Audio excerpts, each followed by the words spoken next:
Biology chapter number 6 enzymes. बेटा enzymes के बारे में पढ़ने से पहले हम लोग जो है वो कुछ टर्मिनोलॉजीज़ देख लेते हैं, इंट्रोडक्शन देख लेते हैं एंजाइम्स का। तो पहली चीज़ जो आपने इसमें याद रखनी है वो है जी मेटाबॉलिज्म।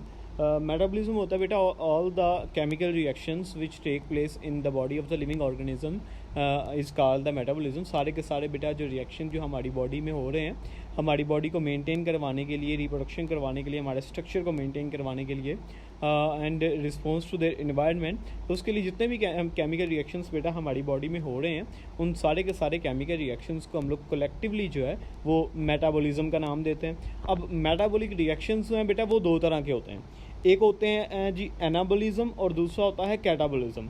एनाबॉलिज्म का मतलब आपने याद रखना बेटा कि एनाबॉलिज्म ऐसे केमिकल रिएक्शंस हैं कि जिनमें छोटे छोटे मॉलिक्यूल्स जो हैं वो आपस में मिलके बड़े मॉलिक्यूल्स बनाते हैं, लाइक द फोटोसेंसिस। जैसे कि फोटोसेंसिस में कार्बन डाइऑक्साइड और वाटर जो हैं वो दो छोटे मॉलिक्यूल्स हैं, वो मिलके एक बड़ा मॉलिक्यूल बनाते हैं विच इज़ अ ग्लूकोज, ठीक है। और साथ में जो है वो oxygen gas as a by product वहाँ पे निकलती है।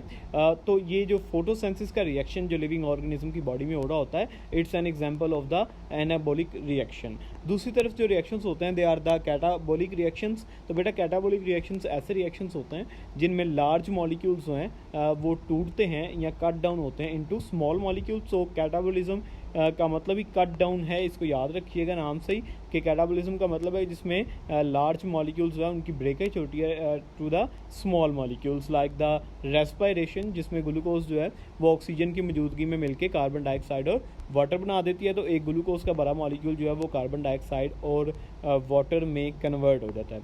तो बेटा ये जितने भी मेटाबॉलिक रिएक्शंस हमारी बॉडी में होते हैं, इन सारे के सारे रिएक्शंस को करवाने के लिए हमें जिस चीज़ की ज़रूरत होती है बेटा, they are called enzymes. Enzyme की प्रॉपर डेफिनेशन ये है बेटा कि enzymes are the biological catalyst which only speed up the biochemical reaction without taking part in it. किसी भी बायोकेमिकल रिएक्शन में हिस्सा लिए बगैर उसको स्पीड अप करवाने के लिए हमें जो सा मॉलिक्यूल जो सा कैटालिस्ट चाहिए बेटा, जो कि प्रोटीन का बना हुआ होता है, उसको हम लोग एंजाइम का नाम देते हैं, ठीक है। तो ये एंजाइम की डेफिनेशन मेटाबॉलिज्म की, कैटाबॉलिज्म की और एनाबॉलिज्म की आपने अच्छी तरह से याद रखनी है। उसके बाद फिर आगे टर्मिनोलॉजीज आती हैं जी एंजाइम की, वो आती है जी सबस्ट्रेट एंड प्रोडक्ट। बेटा एंजाइम के साथ जौन सी चीज़ रिएक्ट करती है, जौन सा मॉलिक्यूल एंजाइम की मौजूदगी में एंजाइम के साथ रिएक्ट करता है, उसको हम लोग सबस्ट्रेट का नाम देते हैं। अच्छा, ये चीज़ आपने बेटा अच्छी तरह से याद रखनी है कि जब एंजाइम कोई बायोकेमिकल रिएक्शन करवा रहा होता है तो उस रिएक्शन को सिर्फ स्पीड अप करवाता है, उस रिएक्शन में हिस्सा नहीं लेता। मतलब ये है, हिस्सा लेने का मतलब ये होता बेटा कि जैसे एक रिएक्शन जिसमें कार्बन डाइऑक्साइड और वाटर जो है वो आपस में मिल रहे हैं और मिलके ग्लूकोज बना रहे हैं, तो उसमें कार्बन डाइऑक्साइड भी हिस्सा ले रही है और वाटर भी हिस्सा ले रहा है, ठीक है। तो बेटा ये जो कैटालिस्ट होते हैं ये सिर्फ और सिर्फ रिएक्शन को स्पीड अप करवाते हैं। रिएक्शन करवाने के बाद जब रिएक्शन कंप्लीट हो जाता है तो एज इट इज़ जो है वो वहाँ से जो है वो एलिमिनेट हो जाते हैं, निकल जाते हैं। तो जौन सी चीज़ एंजाइम के साथ, जो कि हमारी बॉडी का जो है एक बायो कैटालिस्ट है, उसके साथ रिएक्ट करेगी, उसको सबस्ट्रेट का नाम देंगे। और एंजाइम के साथ रिएक्ट करके जौन सी चीज़ बनेगी उसको बेटा हम लोग जो है वो प्रोडक्ट का नाम देंगे। आगे चल के इंशाल्लाह हम लोग इसके रिएक्शंस देखेंगे तो उसमें आपको प्रॉपर्ली समझ लग जाएगी, लेकिन ये टर्मिनोलॉजीज़ की यहाँ पे जो है वो इनकी डेफिनेशन याद रखिएगा। अच्छा, उसके बाद फिर डेफिनेशन आती है बेटा एक्टिवेशन एनर्जी। बेटा जितने भी केमिकल रिएक्शंस हमारी बॉडी में हो रहे होते हैं ना, उनको स्टार्ट करवाने के लिए जो हमें मिनिमम एनर्जी चाहिए, उस एनर्जी को हम लोग एक्टिवेशन एनर्जी कहते हैं। एक्टिवेशन एनर्जी को समझने के लिए आप इस डायग्राम को देखें कि ये आदमी जो है वो इस पत्थर को इसने दूसरी साइड पे लेके आना है, तो इसको ये एक फॉर एग्जांपल ये एक रिएक्शन है, तो इस रिएक्शन को करवाने के लिए इस बंदे ने क्या किया, जोर लगा के सिर्फ पत्थर को जो है वो इस साइड पे ले आया। जब वो यहाँ पे लेके आएगा बेटा तो यहाँ से पत्थर जो है वो खुद ब खुद ही नीचे चला जाएगा।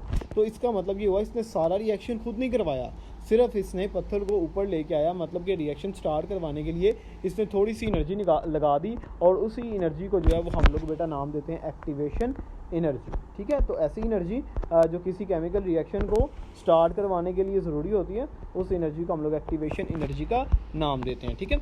अच्छा, अब बेटा एंजाइम्स जो है ना, एंजाइम्स का काम ये होता है कि वो एक्टिवेशन एनर्जी को कम कर देते हैं। एंजाइम्स जो हैं वो एक्टिवेशन एनर्जी को कम कर देते हैं। क्यों?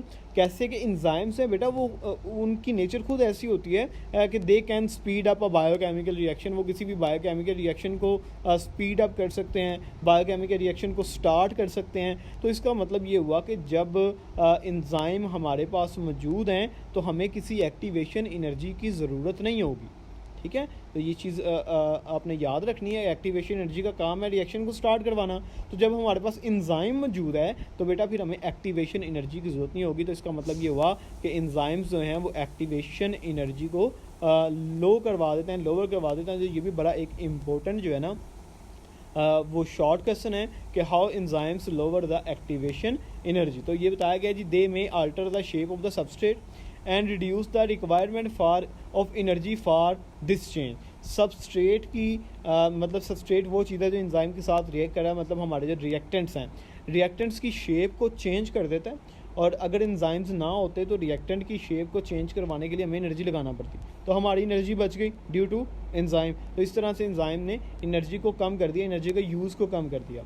सम enzymes do so by disturbing the charge distribution on enzyme. Enzyme के ऊपर चार्ज डिस्ट्रीब्यूशन को चेंज करके तो एंजाइम की शेप को ये चेंज कर देते हैं। Enzyme may also lower the activation energy by bringing substrate in the correct orientation to react. ये एंजाइम के साथ सबस्ट्रेट को रिएक्ट करवाने के लिए सबस्ट्रेट की ओरिजिनल पोजीशन को, करेक्ट पोजीशन को एंजाइम के साथ जो है वो रिएक्ट करवाते हैं। और ये करवाने के लिए भी हमें अगर एंजाइम्स ना होते तो एनर्जी चाहिए होती, और एनर्जी को बेटा ये क्या कर देते हैं, कम कर देते हैं। ठीक है, तो ये देख लीजिए एक्टिवेशन एनर्जी विदाउट एंजाइम कितनी ज़्यादा एनर्जी हमें चाहिए, और एंजाइम की मौजूदगी में जो ब्लू लाइन नज़र आ रही है हमें सिर्फ थोड़ी सी एनर्जी चाहिए, हम लोग अपनी प्रोडक्ट की फार्मेशन जो है वो कर सकते हैं।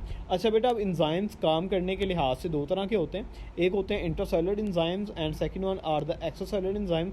बेटा वो एंजाइम जो सेल के अंदर काम करते हैं, जो कि ग्लाइकोलाइसिस करवा रहे हैं साइटोप्लाज्म के अंदर, सेल के अंदर, these enzymes are called intracellular enzymes. और वो एंजाइम्स बेटा which work outside the cell they are called extra cellular enzyme. तो डेफिनेशन याद रखिएगा इन दोनों की, यहाँ पे प्रॉपर नहीं लिखी हुई। The enzymes which work inside the cell are called the intracellular, और the enzymes which work outside the cell are called extra cellular enzymes. ठीक है, तो एग्जांपल याद रखनी है। एंजाइम जो ग्लाइकोलाइसिस के हैं वो इंट्रासेलुलर है, और पेप्सिन के जो एंजाइम्स हैं वो एक्स्ट्रा सेलुलर एंजाइम्स हैं। तो ये अब आपके कुछ शॉर्ट क्वेश्चंस आएंगे, इन शॉर्ट क्वेश्चंस को अच्छी तरह से याद रखिएगा। इसके इंट्रोडक्शन में मैंने हाईलाइट कर दिए, ये आपने अच्छी तरह से जो है वो याद करना है।